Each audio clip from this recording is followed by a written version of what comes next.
How to make shoe polish. Ever needed to polish your shoes but did not have any shoe polish on hand?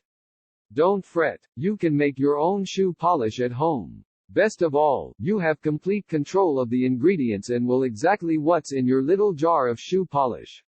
If you don't any of the ingredients on hand, you can look around your home for simple items to polish your shoes with, such as olive oil or a banana peel. Making shoe polish from scratch. Set up a double boiler. Fill a saucepan with 1 to 2 inches 2.54 to 5.08 centimeters of water. Place a heat-safe bowl on top. Bring the water to a simmer over medium heat. Add the olive oil and white beeswax into the bowl. You will need about 2.8 ounces 79.38 grams of olive oil and 1.1 ounce 31.18 grams of white beeswax. For extra shine, try using half beeswax and half carnauba wax. P greater than for extra shine, try using half beeswax and half carnauba wax.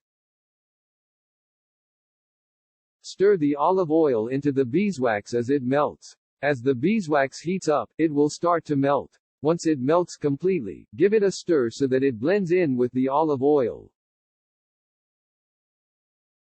Consider adding some black or brown oxide for color. Use a coffee grinder or food processor to grind 1½ teaspoons of black or brown oxide. Stir the powdered oxide into the melted mixture. Keep stirring until the oxide has blended completely into the mixture, and no streaks, swirls, or specks remain. Remember to clean your coffee grinder or food processor well after this, or you risk contaminating your food. If you don't have a coffee grinder, you can try using a pestle and mortar. Remember to clean it well. You should only do this as you want to brighten the color of black or brown shoes. Do not add oxide if your shoes are a different color or they will stain.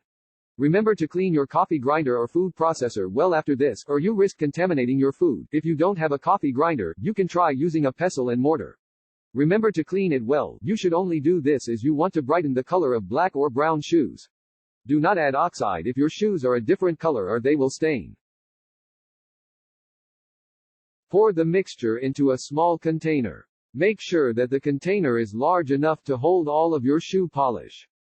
Tiny glass jars and candle tins work best. You can also pour it into several smaller containers as well.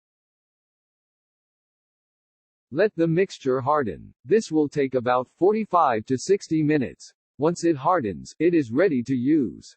If you are in a hurry, let it cool down to room temperature first, then stick it in the fridge or freezer for a couple of minutes, or until it turns solid. Use the shoe polish. Wipe your shoes down with a damp cloth first to remove any dirt. Apply the shoe polish with a clean, dry cloth and buff it in well. Wipe off any extra polish with a clean cloth. For extra shine, buff the shoes afterwards with a buffing brush.